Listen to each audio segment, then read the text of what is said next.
Angry Moderate, March 29th, 2012. This ship goes where my will drives it. We are going to Charon. We are going to Arianus. Captain, you are being obtuse. This is the first time I ever heard the word obtuse. It was on a Star Trek episode. Did you know that that's what I was imitating there, Star Trek? The old Star Trek, by the way. For those of you out there in cable access television land, that was really the only Star Trek of any import. All the other Star Treks were kind of passé.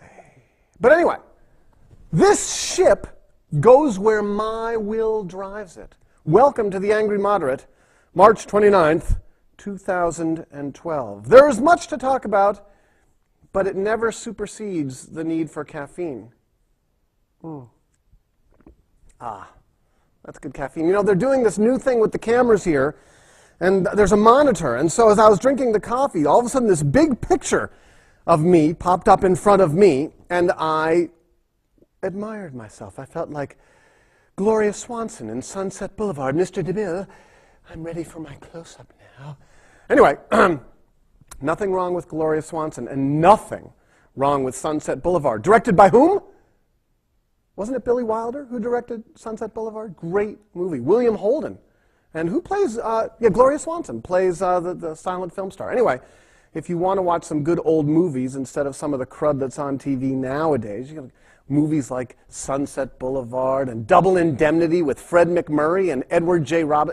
Robinson, where he says things like, I get this funny little feeling. My friend visits me. I get a funny feeling in my stomach, the pit of my belly. Anyway, good stuff. March 29th, 2012, Angry Moderate. So, let's talk about economics and politics, shall we? Look, I am not an investment advisor. You know that.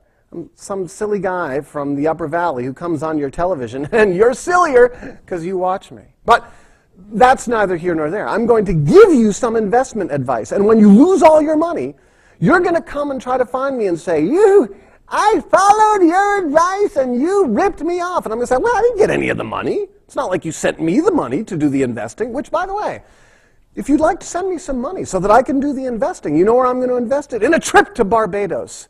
Just me, sitting in the sun, looking like this. See this big nose? Look at that nose. Look at that. Wait, get a close-up now. Jerry, get a close-up of my nose. Check this out. Look at that.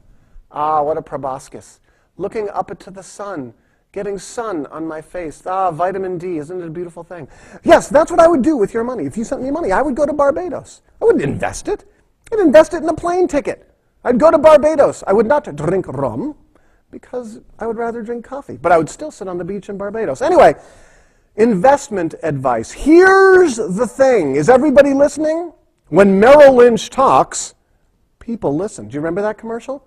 Hated those commercials. Had a good friend who worked for Merrill Lynch. Hated the commercials. Right? Merrill Lynch is bullish on America. Shut up. Anyway, here's some investment advice for you. Buy bank stocks in Europe. You're saying, what? What? Europe is about to go down the financial tubes, you're saying. You're saying Greece just defaulted on its debt. Dan, what are you talking about? You're saying that Ireland and Italy and Spain and Portugal are all on the verge of bankruptcy. And I'm saying buy Greek bank stocks, buy Irish bank stocks, buy Portuguese bank stocks. And you're saying to yourself, dude, the dude has lost his mind. The cavity that he has now gone into an abscess, and his brain is beginning to melt. It's not the case, actually. My brain is performing at peak levels right now, mostly because of the caffeine. And here's why I say buy bank stocks. Because when you have... Ready? Do you have your notebook out? I'll give you a chance to get your notebook. Okay. You have your notebook. Here's why you should buy bank stocks. The cheaper, the better. Because when central banks, the Central Bank of Europe, the European Central Bank, the ECB, when central banks like the Federal Reserve, the Fed, when central banks see that there is going to be the possibility of economic contraction, when they see things going like this, and they get worried, like this, and they get worried, that things are going to become difficult economically, that there's going to be suffering economically, particularly for the richest people. But anyway, when they see that there is going to be the possibility of economic contraction, what do central banks do? Right. They pump money into the economy. And when central banks pump money into these economies, who gets the money? The banks, right? Because what central banks do is they feed the member banks, the smaller banks, because what do the smaller banks do with their money, supposedly? The money that they get from central banks. Right. They lend it to people. And so here's this idea of velocity of money. Velocity of money, a lot of you already know this. You can switch the station and watch the Brady Bunch now. Remember my favorite Brady Bunch episode, by the way, was with Peter Brady when his voice changes.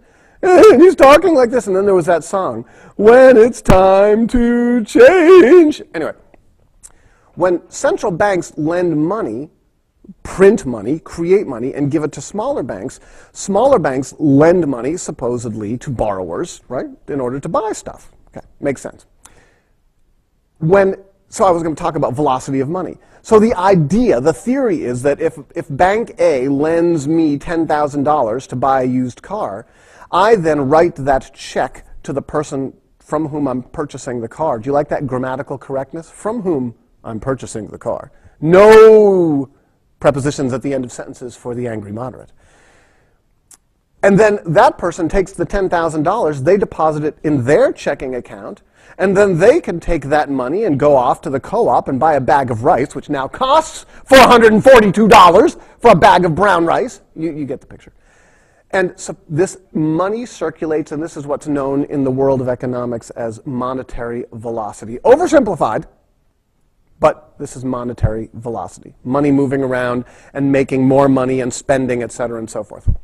Now, there are obviously some flaws to the theory of monetary velocity. One of the flaws is that when people get a hold of money nowadays, they hold on to that money, right? There are a lot of banks out there, a lot of corporations out there in the ether that are sitting on trillions of dollars because they're afraid that there's going to be another downturn and they don't want to be capital short.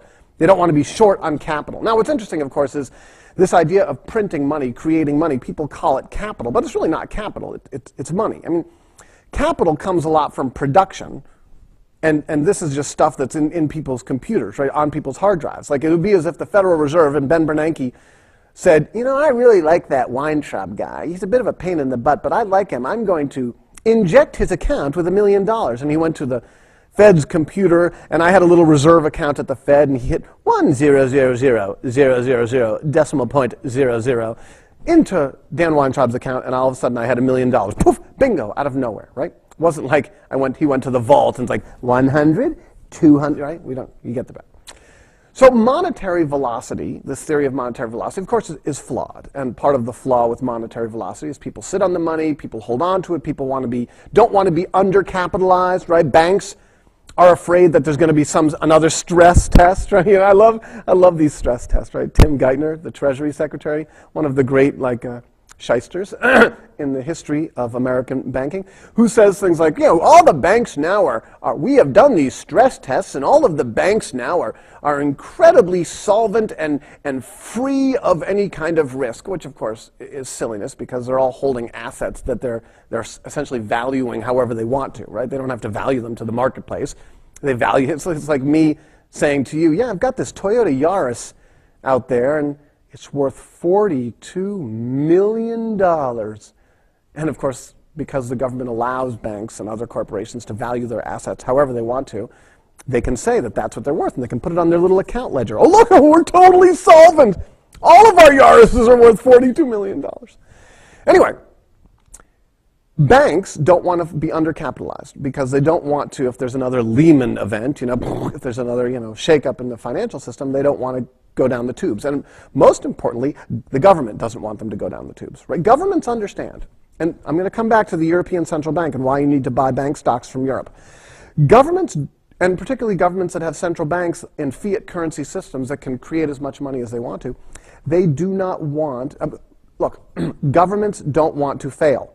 If you are in a government and you are one of the leaders, the last thing you want is for your government to go under. You don't want riots in the streets. You don't want hunger and suffering and all that kind of stuff. You want things to be good and everybody to be happy so that you can go live in your, your castle equivalent and have your wonderful lifestyle and, hobnob with all the rich people and stuff and hobnob with all the powerful political people over there in Switzerland at Davos, and be happy with yourself. So you have a vested interest, of course, in making sure that things don't fail. And one of the ways you do that is by creating as much money and putting it into these banks and these corporations as you possibly can get away with without inflation going through the roof, right? At some point, if you print too much money, all of a sudden people say, whoa, this stuff is not worth anything. You hear that phrase like, oh, it's not worth the paper it's printed on, that silly phrase. Anyway, the European Central Bank understands that if the European Union breaks apart, and if the euro, the currency of the European Union, fails, it's bad. I mean, it's really bad. If you're from Massachusetts, you might even say, yeah, it's wicked bad. Yeah. Oh, yeah, that would be a conflagration beyond conflagrations. Why is it that people from Massachusetts always talk like it strikes me that every person from Massachusetts talks like this, like I got something stuck in the throat. Anyway, so the European Central Bank has recently made a promise that they are going to capitalize, essentially, create lending, which is silliness. They're not really lending the money to these banks in all of these countries. They're giving it to them. It's called lending because people would be up in arms if it were anything different, right? People would be freaking out if the European Central Bank was creating trillions of dollars, euros, whatever, and just giving it to corporations and banks because the people who run these corporations and banks get the money, right? Hey, look, we're rich again. Our bank was going down the tubes and now we're worth $1 trillion. We can give ourselves bonuses. One of the great things about Wall Street is that Wall Street gets trillions of free dollars from the Federal Reserve and from the U.S. government, and then the people who work in these corporations are like, wow, we have worked so hard doing God's work. We have worked so hard. Our bonus structure, thank gosh that now I can get my $30 million bonus. I don't know what I was going to do without that $30 million. I mean, how am I going to pay for it? You get the picture. I'm going to let you know why you need to buy bank stocks. I haven't forgotten. Right?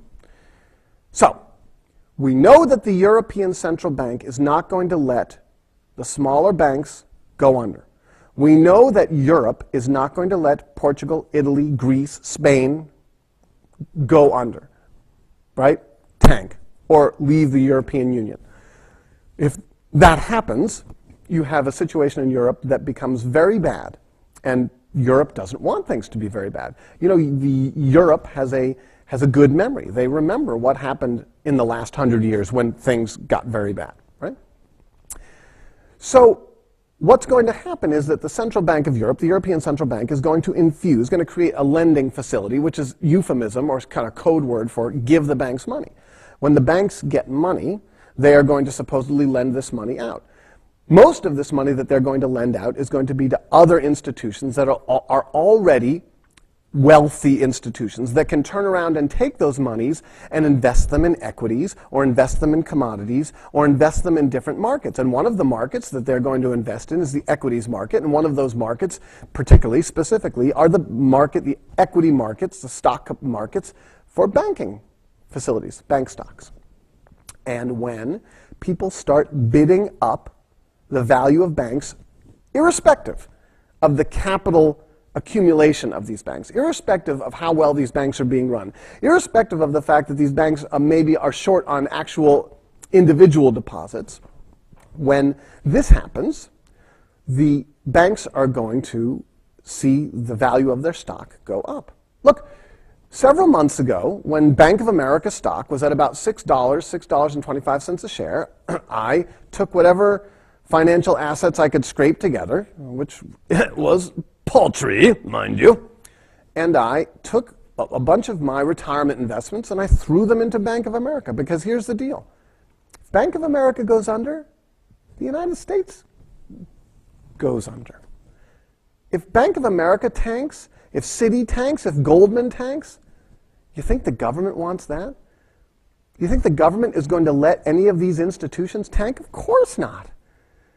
The Federal Reserve and the U.S. government are absolutely 100% committed to making sure that Goldman Sachs, J.P. Morgan Chase, Bank of America, Citi, and Morgan Stanley, none of the big five, go under. No way. No way. They would, there's no question that Ben Bernanke and the Fed would vote during their monthly meetings to infuse the system with $250 billion, $250 trillion, in order to keep these institutions afloat.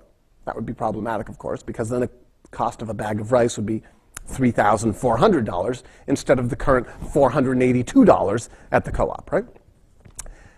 But the Fed and the U.S. government are absolutely committed to keeping these institutions solvent and pumping up their value in any possible way they can. And the European Central Bank is equally committed, and is becoming more so every day, to making sure that there isn't a bank failure, bank runs, any kind of a bank catastrophe, any kind of a banking catastrophe in Europe. Now look, 4 years ago, or 3.5 years ago, when the economy kind of hit the skids, I looked at the situation, I did all my research, I looked at the debt, and I said, we are in really big trouble. And I was right, we were in really big trouble.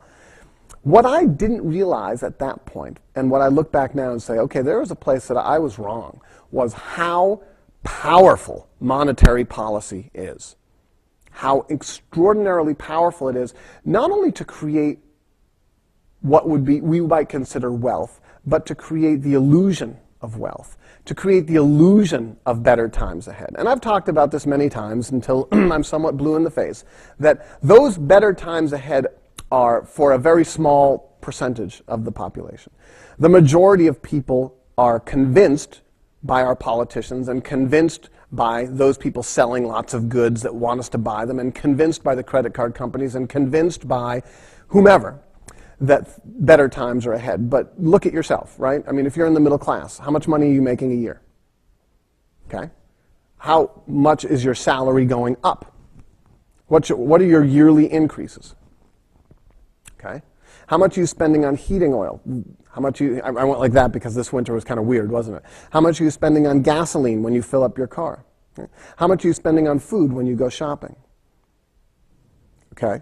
So the value of your money is being mitigated by monetary policy, right? So monetary policy creates more money, and your $30,000 or $40,000 a year is worth less than it was 10 years ago. Doesn't matter to Mitt Romney and the Mitt Romneys of the world, because when you're making $20 million a year based upon the pumping up of stock prices, equity, commodity, whatever, you know, if it were $5,000 a gallon for gas, what the heck do they care? No big deal. But for the rest of us, kind of a big deal. The difference between paying $2 a gallon and $4 a gallon for gasoline is a huge deal for me. Having to put snow tires on my car in the winter, huge deal for me. Having to go to the grocery store and figure out how I'm going to use $50 to make those $50 go as far as I possibly can, huge deal for me. But for the people who benefit from monetary policy, and when I say monetary policy, you understand, right? All that means is money creation, right? The operations of the Federal Reserve, monetizing debt. The Treasury Department saying, we're going to offer these, this $100 billion worth of bonds, loans to the government, and China and Japan and Saudi Arabia and Germany all saying, we're not going to buy those because we don't think it's a great investment, and the Federal Reserve saying, well, we will. And the Federal Reserve creates $100 billion and takes the bonds and just shuffles around their accounts at the Federal Reserve.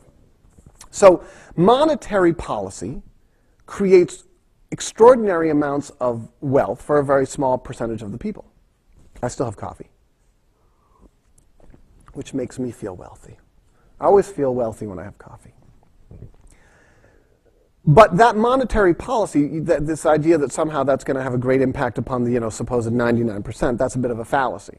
But there's a brilliant marketing strategy on the part of our members of our government, et cetera, to make us think that times are better.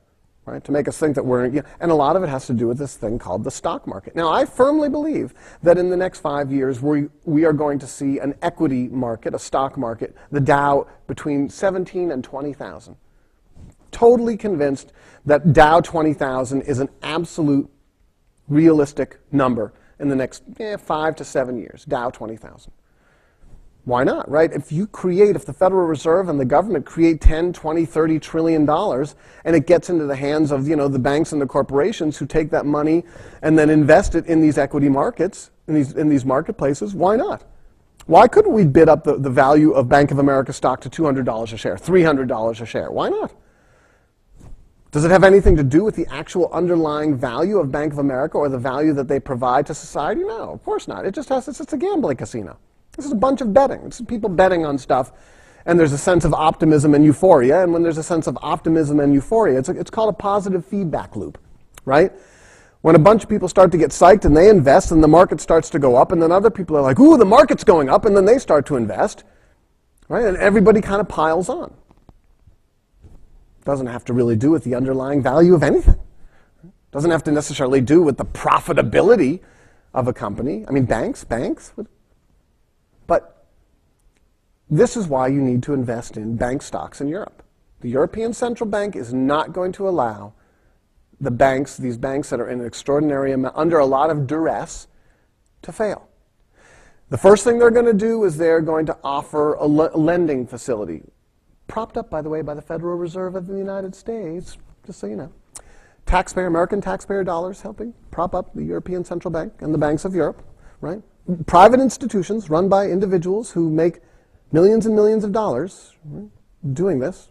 Anyway, so the European Central Bank's first going to have a lending facility, and then if that doesn't work, they're going to continue to do the things that the Federal Reserve has been doing. It's going to have to do with interest rates. Now, it's more complicated in Europe because these are individual governments, even though they're under the auspice of Brussels, Belgium, and the European Union, right? But still, there's a lot of individuality there. It's not like the states of Europe or like the states of the United States. It's not that. The federalism that we understand in terms of federal supremacy is not the case in Europe.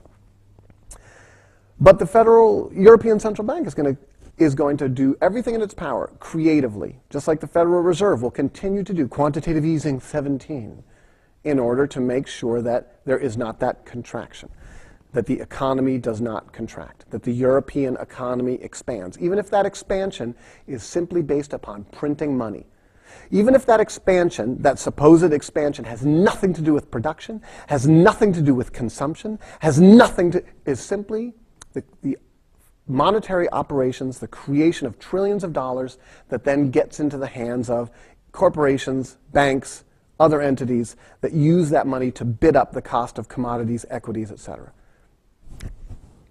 Invest, you guys. We know that now to be true. Now, there is a dark side to this. Luke, I am your father. Sorry, that was my dark side. Do you remember the show Tales from the Dark Side? It's like a creepy, one of those sort of, the outer limits. We control the horizontal. We control the vertical. Right? And what was the other one? There was The Outer Limits, Tales from the Dark Side, and then the most famous one. What was the most famous horror show? Frank, what was the most famous horror show? Not Outer Limits, not Tales from the Dark Side. The most famous of all the horror shows. Twilight Zone, right? Twilight Zone. So, Tales from the Dark Side. So anyway, dark side. Here's the dark side to all of these monetary operations.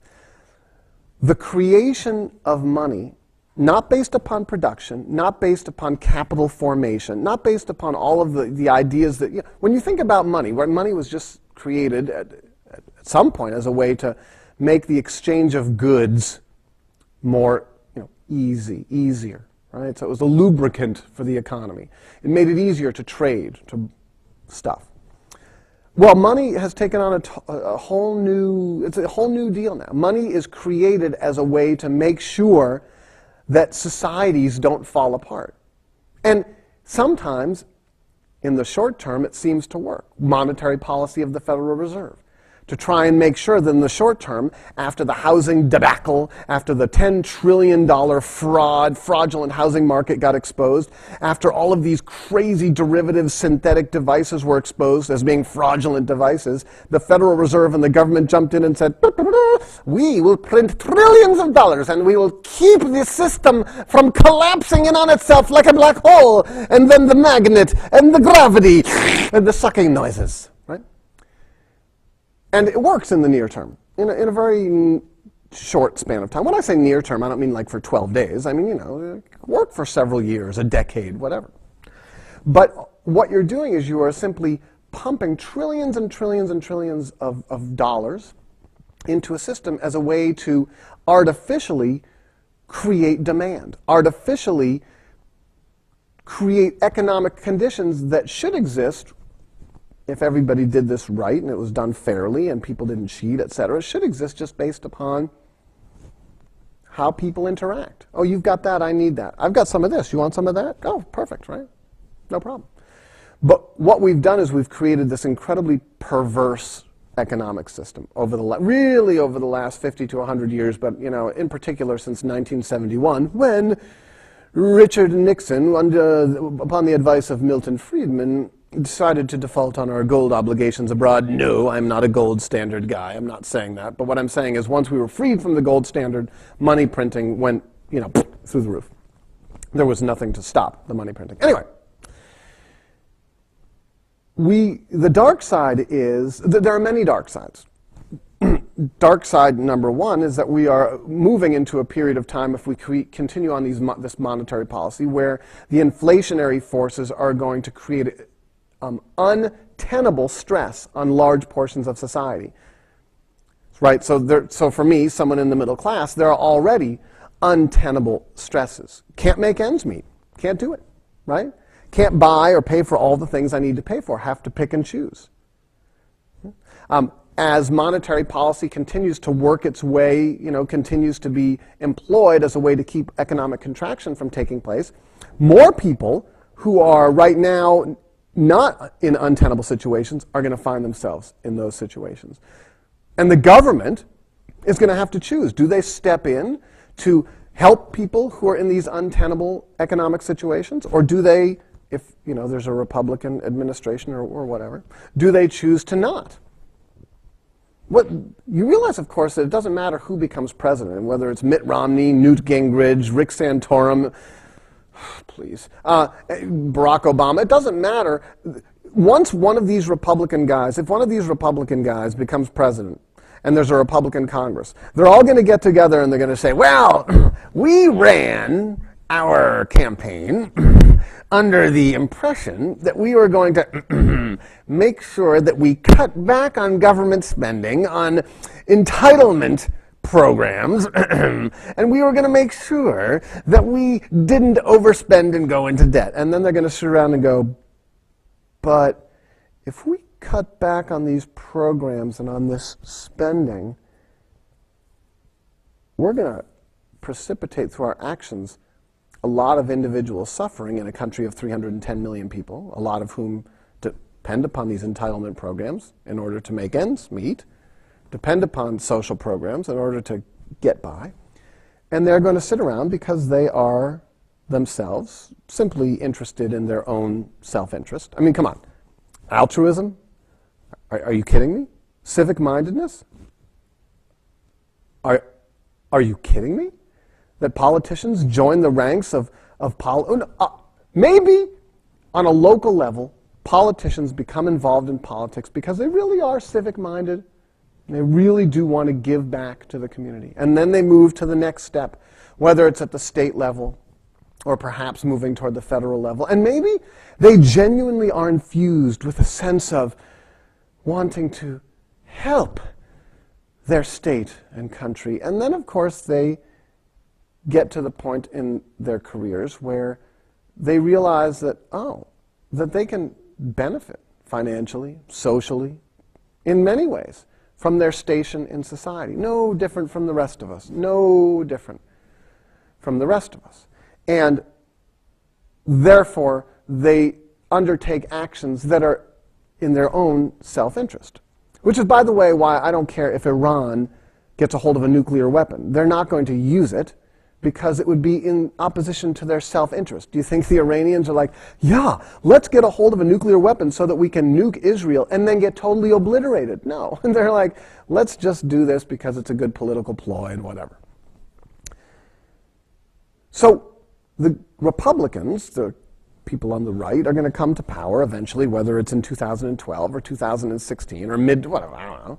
And they are going to say, well, we could stop the Federal Reserve from doing all of its monetary policies, and we could undertake all of these actions to be more frugal and bring on austerity, etc., and they would just be hurting themselves because people would suffer and people would take it out on the Republicans, and then they would lose their power. It's in anybody in political office's self-interest to continue to spend money. Everybody who is in political office is interested in maintaining that position of authority, that position of power. It's in all of their interests for the money spending and the money printing and monetary policy to continue. I mean, it's kind of a no-brainer. So Newt Gingrich becomes president? I mean, if Newt Gingrich did become president, I would move closer to Quebec. I'd be like, maybe I'll move up to Newport, Vermont, and just so I'm like, a hop and a skip from the border with Newt Gingrich as president. That's a scary thought, right? Newt Gingrich or Rick Santorum as president?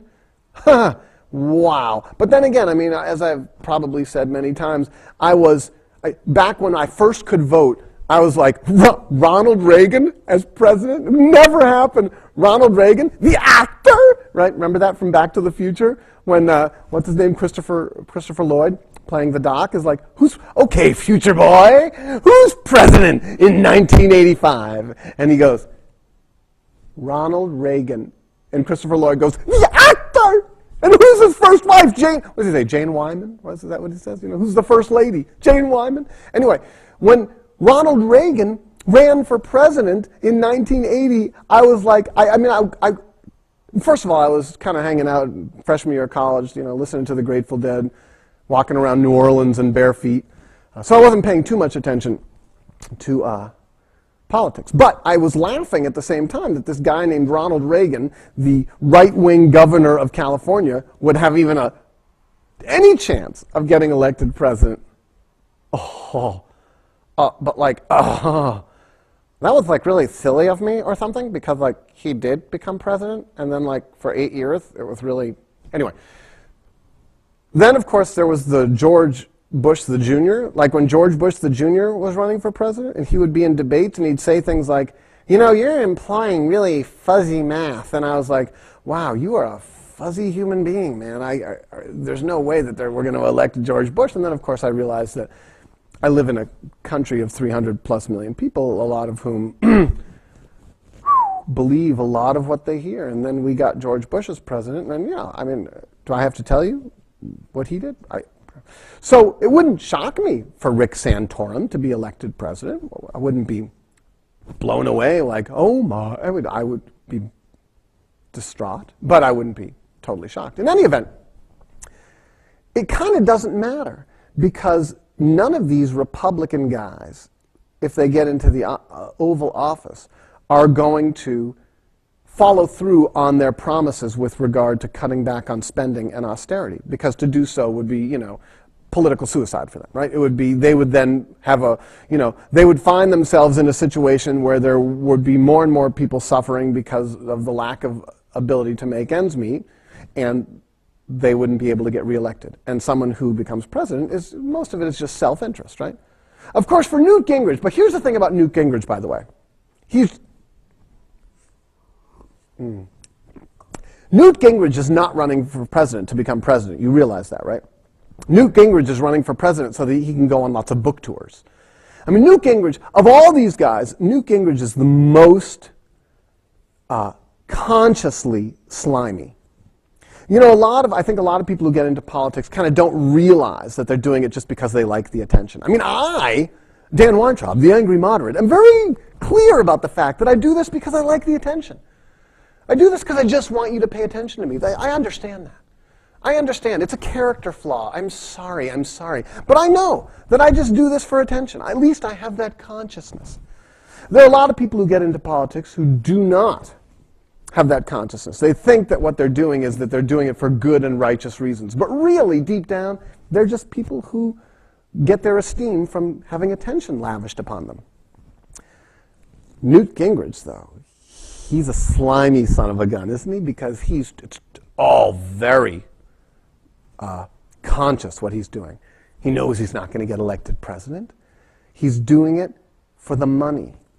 He's doing it because once now that he's back in the public eye, and the election, and he loses the primary, right? He goes to the convention and he's not the nominee.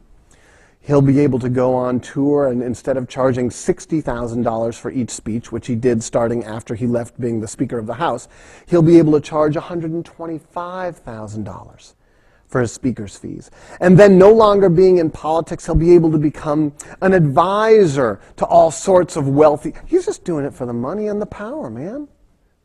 And that's what makes Newt Gingrich the smartest and most slippery of these characters. He's not doing it. He knows he's not going to get elected president. And if by some wild whim, some crazy, all the planets lined up and somehow at the convention he was the nominee, and then something happened over the course of the next 4 or 5 months, some international whatever, and Barack Obama was unable to get reelected and Newt Gingrich became president, he would get into office and he would become essentially a monetary moderate. He would. He speaks like a monetary conservative right now, but he would get into office and he'd be like, I don't want to be the president who goes down in history as the one who oversaw the contraction, the economic contraction that led to, rioting in the streets of the United States. I don't want to be that president. He sits here slamming his fist and says, Barack Obama is the worst president in the history of the United States. And I'm like, you would do the exact same thing. He would give the Federal Reserve all of the latitude they needed. He would support monetary operations of Ben Bernanke and the Federal Reserve because he knows he's no dummy. He knows that any kind of a cutback on any of these monetary policies, the printing of money, quantitative easing, 56, whatever, means the end of the republic. Okay, that's a bit of hyperbole, but it's bad. So, back to bank stocks. Oh, right? How did I get back? And I went over here, and now we're back to bank stocks. Investing in bank stocks right now is, in the long term, a total no-brainer. Especially banks that are powerful banks. Not small private banks. I invested all of my money in South Dakota State Central Bank of the Great Plains. Well, nobody cares if South Dakota State Bank of the Great Plains goes under. Big deal. We have assets of some $2.4 million. Oh, wow, that's going to really hurt the global economy if you guys hit the skids. But the big banks of Europe, the big banks of the big countries of Europe, even some of, like the Bank of Greece, right? I think it's called the National Bank of Greece. Their stock, I think, is trading at around $7.50. I don't think it was actually in dollars. I don't think it was in euros. $7.50 a share, something like that. Buy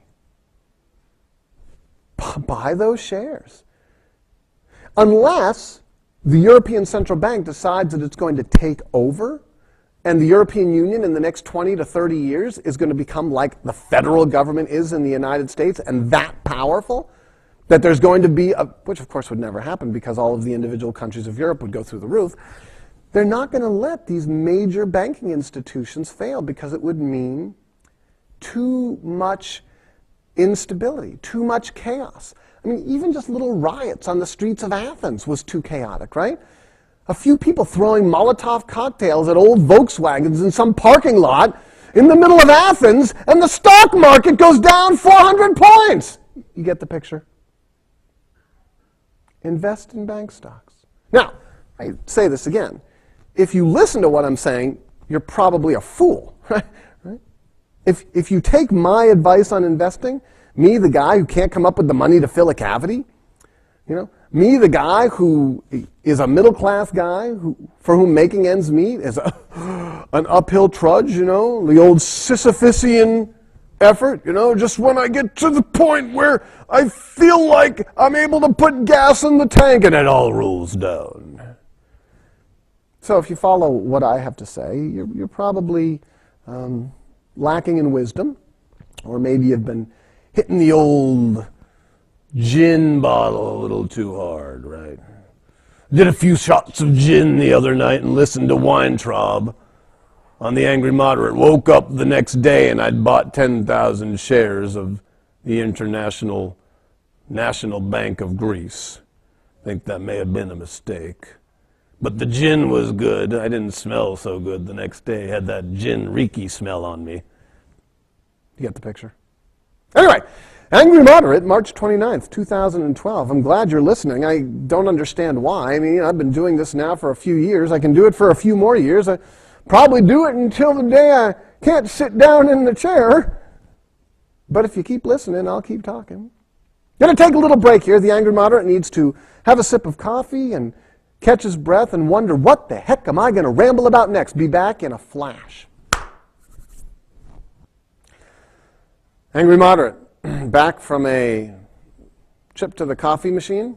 Not really, I was just sitting here, but figured I'd say back from a trip to the coffee machine. Hey, look at those dimples. Right? See that? Angry Moderate. Anyway, I want to talk about the Supreme Court, and I want to talk about the health care debate taking place in the Supreme Court, at the Supreme Court. But I don't want to talk about it from the perspective that we are hearing all of the so-called pundits approach it from. Ooh, that wasn't a great sentence. I want to approach it from the perspective of what's really going on here. Like, what's really going on underneath? What's this discussion really about? Is this discussion about constitutionality? Of course not. This discussion's not about constitutionality. This discussion's about two different ideologically, not even beyond ideology. Let's say it's not even ideological. Two different sides. One side that believes that we have a responsibility to take care of people, and one side that doesn't. Can't we just be honest about this? I mean, can't we, look, whatever, right? If you're one of those people who believes that libertarian view, look, you do the best you can, and you take care of yourself, and if someone else can't take care of themselves, then whatever, right? And they can go decompose in the weeds by the river. Fine, whatever. It's not your problem. If you're one of those people, fine, that's your deal, whatever. Whatever. But all of this banter back and forth, like what we do is, we love to do this as a society. We love to use the Constitution as sort of this smoke screen for the discussion, right? We say, oh, we're going to have a discussion on the constitutionality of the health care bill, whether or not the federal government can get in the game of legislating whether or not people have to purchase, like commerce, legislating commerce. And we go to the Constitution and we look, and we're like, oh, no, you can't do that because it says here that and we pick apart the Constitution with a fine-tooth comb, which, by the way, is a silly metaphor, right? Very few people use fine-tooth combs anymore, right? A lice comb. Oh, yeah. We pick apart the lice. If you have kids, you'll know these like combs that like get lice out. I have kids.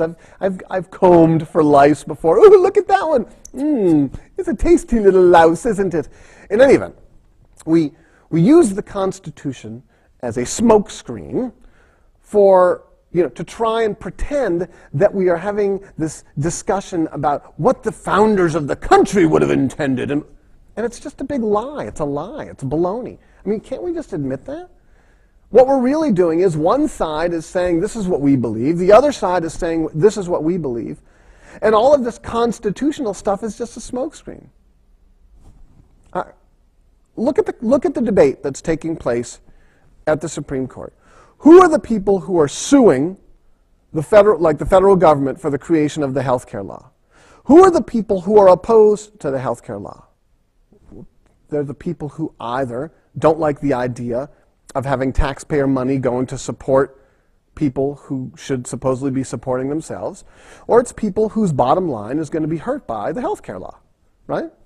It's doctors, perhaps, who look at the healthcare law and say, I'm going to lose money, so I'm opposed to it. And then the other side is people who are like, well, I can't get healthcare, I can't afford healthcare, so the healthcare law allows me to be able to go to the hospital. It's just self-interest. And yet it's masked in this huge, as Charles Emerson Winchester III from MASH would say, this huge charade about constitutionality. And it's just that. It is a charade. It is theater. It's a lie. It's a lie. And what's amazing to me is that we all buy into the lie. We listen to NPR and Cokie Roberts reporting from the steps of the Supreme Court on day 14 of the discussions on the constitutionality of the healthcare law. We all buy into it. That somehow this has to do with constitutionality. It's nothing to do with constitutionality. Look, remember when Bush, what was it, Gore v. Bush or Bush v. Gore or Gore Vidal or what was it? Remember the whole thing with the 2000 election, right? And who was going to get elected and who wasn't going to get elected, and, you know, and the hanging chads in Florida and all that stuff? And it went to the Supreme Court, right? There's this big case in the Supreme Court. Well, it had nothing to do with the constitutionality of the election. The conservatives voted to keep Bush as the president, and the liberals voted to try and get Gore as the president. But no, you can't say that, can you? Nobody can say what's really true. There is an enormous antipathy toward the truth. Nobody wants to tell the truth except for the angry moderate. The angry moderate loves the truth. The angry moderate believes that the truth is what keeps us moderate. It's lies that make us extremists. Because we not only do we believe in our lies, but we end up having to defend our lies with more lies. The angry moderate is a crusader for the truth and for coffee. But on a quasi-serious note, it really is a lie. This whole discussion of the constitutionality of the healthcare law has nothing to do with constitutionality at all. It has to do with self-interest. One side that doesn't like the idea of socialized medicine, and one side that does. End of discussion. And how are they going to vote in the Supreme Court on this thing? The conservatives, it's going to be some big news item, top of the news, right? Wolf Blitzer, today the Supreme Court. The conservatives voted to throw it out. The liberals voted for it. And there might be one swing justice in there who votes one way or the other. And you know what? It doesn't matter. It doesn't matter. So what happens if the health care bill gets voted as being, unconstitutional? Down the road, some other piece of legislation is crafted by the people who believe in socialized medicine and the people who don't believe in taking care of everybody figure out a way to fight against that. It's just self-interest. And yet somehow we believe that this whole conversation is about constitutionality. And it's not. Originally, there was a lot of discussion with regard to, back 200 some odd years ago, with regard to, what are the rules that have to be followed with regard to the federal government versus the states? Like, how much authority does the federal government have versus how much authority does the states have? And I'll tell you something right now. I am definitely more in favor of a federal primacy than I am a state primacy, because if states were able to make all of their rules, how do I say this and not sound unbelievably, let's see, if states could make all of the rules for themselves based upon the majority vote in those states, do you think life would be a little different in parts of the country than in other parts of the country? Right? I mean, do you think that there would be certain things going on in certain states with regard to issues of race or religion or sexual orientation or whatever that might be a little frightening in certain states of the country? Right? I mean, we already have Texas, which in terms of this thing called the death penalty, has kind of a lead on the rest of the nation, right? And then coming around the far turn, it's Texas in the lead, followed up by Nevada. You get the picture? So I kind of like the idea of federal supremacy because, A, federalism by its very nature in the United States tends to be more moderate. You tend to have a more centrist federal government than you do state governments. State governments can oftentimes be a little bit more left or right wing. Federal system tends to be more middle of the road. And by the way, those people out there, the Newt Gingriches of the world, who claim that, Barack Obama's presidency is the most liberal, socialist, but again, it's just a lie. It's just sound bites. It's just self-interest. It's just self-interest masquerading as something else. Look, the people who are the haves in this country want to be the haves. The people who are the have-nots want to be the haves, right? The haves want to be the haves, and the have-nots want to be the haves. Look, do you think out there in television land that I am so naive as to think that the people on the left are somehow more altruistic than the people on the right? Baloney! When these left-wing liberal protesters and, people who are involved in all these community projects, self-interest. Whether it's self-interest because they themselves need to benefit from these community projects, whether it's self-interest because they, like me, enjoy getting up in front of the limelight and seeing themselves like Gloria Swanson in Sunset Boulevard, whether it's self-interest in whatever possible way you... And look, is self-interest a bad thing? Well, not really. Yeah. But let's call it what it is. Right? The people who are struggling want not to be struggling. The people who are rich don't want to give up their stuff and give it to the people who are struggling because they want to continue to have what they have. Look, so what? It's just the truth. And yet here we are in Washington, D.C. right now. Dateline, March 29th, 2012, in Washington, D.C., talking about the health care bill as if it's some enormous constitutional issue. And in reality, it's not a constitutional issue at all. It's just an issue of self-interest. And there are those of you out there right now who are saying, no, Dan, no, because here's the thing. Once the Supreme Court rules on something, then there's precedent. And when that precedent has been created, what that means is that cases that come before the court or smaller courts, lesser courts in the future, can be defended based upon that precedent. Well, precedents change. Just because something's a precedent now doesn't mean that there can't be a vote of a court based upon the makeup of that court down the road that changes the precedent, right? Plessy v. Ferguson, jump ahead, 50 years? Brown v. Board of Education, 56 years actually. Plessy v. Ferguson, 1898. Brown v. Board of Education, 1954. You know that. You know that. You've studied your history. One precedent overturned by another. So this idea that somehow it's very important for precedent to be set with regard to a certain issue. Look, there are a lot of people out there who are saying, yeah, but if the Supreme Court hadn't ruled that it's okay for there to be these things called super PACs, we wouldn't be having a corrupt presidential election based upon millions and millions of dollars being given to campaigns by private donors. Sure we would. We'd be having just as corrupt an election because there would be ways to circumvent the election laws. Not always ways for the people who have self-interest to push forward their self-interest. As much as I don't like super PACs, at least there's an honesty to it. I mean, right? At least with the whole super PAC thing. What was the name of I can't remember the name of the case. Public something. I can't remember. Citizen something. At least when that case was decided and the Supreme Court said, yeah, corporations are people.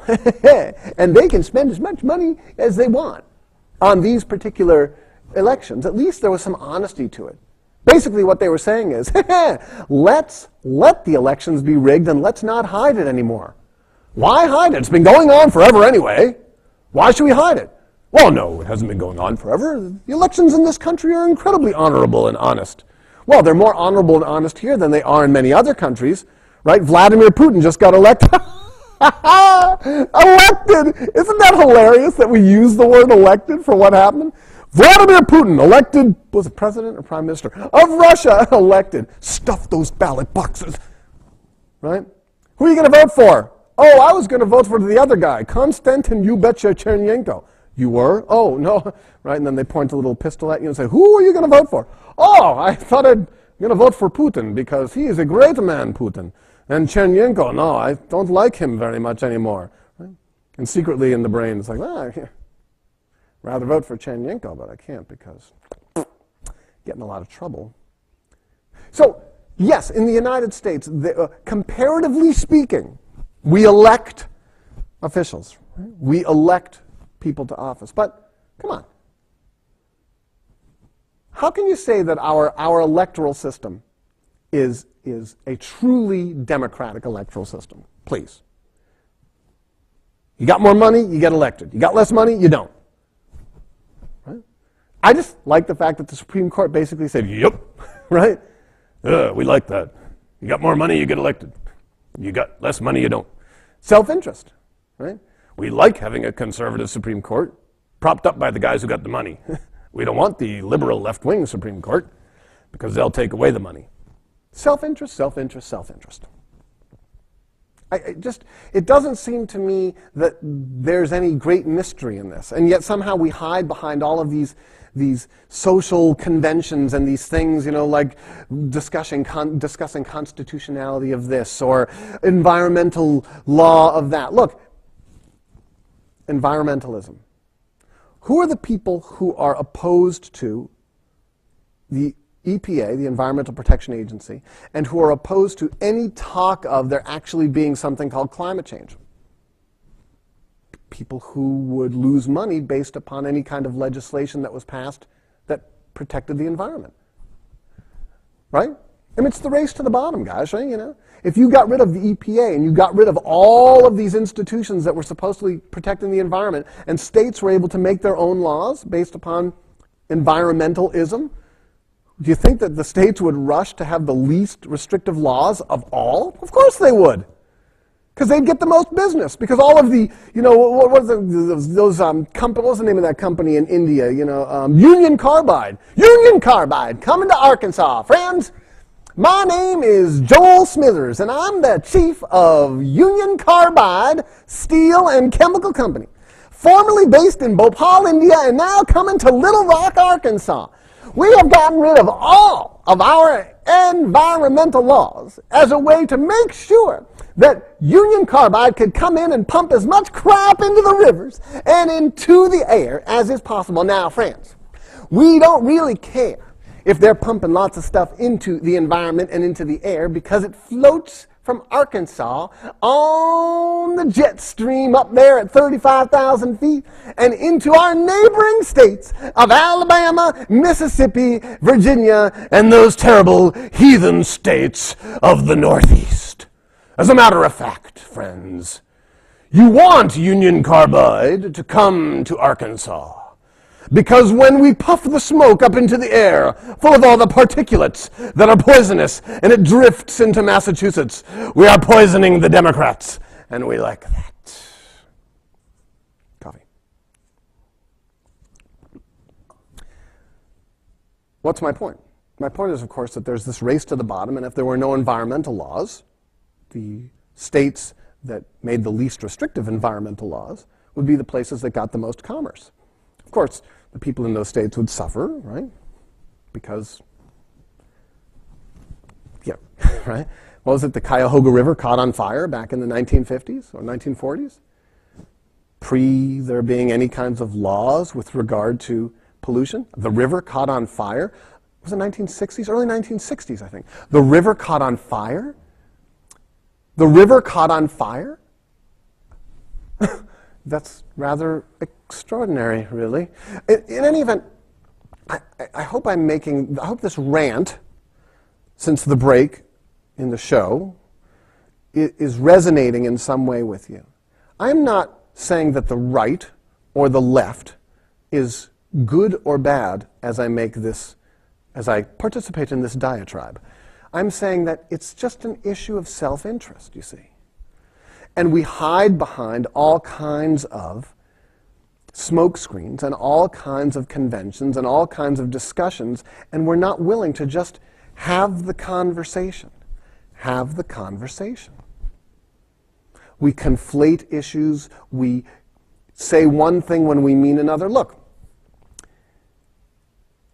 schools, public schools, people who don't want to spend money on taxes for public schools say things like, hey, when I was a student and I was in a class of 35 people, I did just fine. Schools did just fine back then too. There is no data that points to the fact that a classroom of 15 is any better for education than a classroom of 35. What that person should simply say is, hey, I don't want to give my taxes to those snot-nosed little kids because they're not my kids. Okay, fine, just say it. And the people who are on the other side should just say, I want the taxes to be as high as possible so that my kids can get as many services as possible that I don't have to pay for, that the public school system pays for. Just say it. Just be honest. Wouldn't it be amazing? It's like Jim Carrey in Liar, Liar. I can't lie! I mean, just say it. Wouldn't it be great if the Supreme Court justices were just saying what they meant? That Antonin Scalia and John Roberts and what's his name from New Jersey, Alito, Justice Alito, were just saying, look, we just don't want to give our stuff to the other guys. We just don't want to have to pay for the health care for 300 plus a million Americans. We just want the people who are working hard, or doctors, or whatever, to be able to make as much money as they can and for there not to be stuff taking it away from them. And wouldn't it be great if the justices who are the liberal justices, Ruth Bader Ginsburg and Sotomayor, Justice Sotomayor, just said, look, we're lefties, we're liberals. We believe that we should take care of as many people as possible. That's what we liberals think. Right? Oh. And I think we just hide. I think we hide. I think we hide behind these things, these conventions, these social conventions. But I will say this. I will say this. At least the social conventions, like the constitutional debates, at least what it does is it keeps us in the middle, says the angry moderate. Right? In the very least, it keeps the conversation in the middle. It keeps the conversation from being on the fringes politically. It brings the conversation to the middle where two sides are using a common document and arguing about how something applies to that particular document. And it makes a common frame of reference. And when you have that common frame of reference, you can have a dialogue. When you don't have the common frame of reference, you are in big, big trouble. When you don't have a place where you can both sit down and say, okay, here's the document. I know we're coming at this from different perspectives and with different ideologies, but let's focus on how the document pertains. It makes things more moderate and more centrist. So I am totally willing to stipulate that that is a good thing. The angry moderate is very, very concerned and very focused on making sure that we stay in the middle. Which is why, by the way, I'm equally willing to take the extremes to task, the right wing and the left wing. I know that I tend to take the right wing to task a little bit more, but it's only because I probably am jealous of those people over on the right who are the haves, and I'm a have-not. You see, the angry moderate is committed to the truth. Well, anyway, last week it was 80 degrees, and this week it's 30 degrees. So summer is over. We have now moved back into winter. I don't know if there's going to be a spring, but I know that summer was brief. I looked up into the sun with my beautiful, huge nose. I got some sun on my face. It has now faded, and I'm back to being cold. Hopefully, somewhere down the road, the weather will warm up. The mosquitoes, which are sure to be plentiful this spring, will not devour me as they have in the past, since the angry moderate does have sweet, sweet blood that the mosquitoes tend to dine on with great enthusiasm. And hopefully we will move into a summer in which there is less discontent and more general harmony. Of course, we might not either. In any event, thank you for listening. I can't believe you wasted another hour of your life listening to me prattle on as I am wont to do. I'll be back in a couple of weeks to do the same thing once again. You know, you can always reach the Angry Moderate right here at CATV. You can always contact CATV if you have any questions. You want to come on the show? Let's have a conversation. Happy to have you.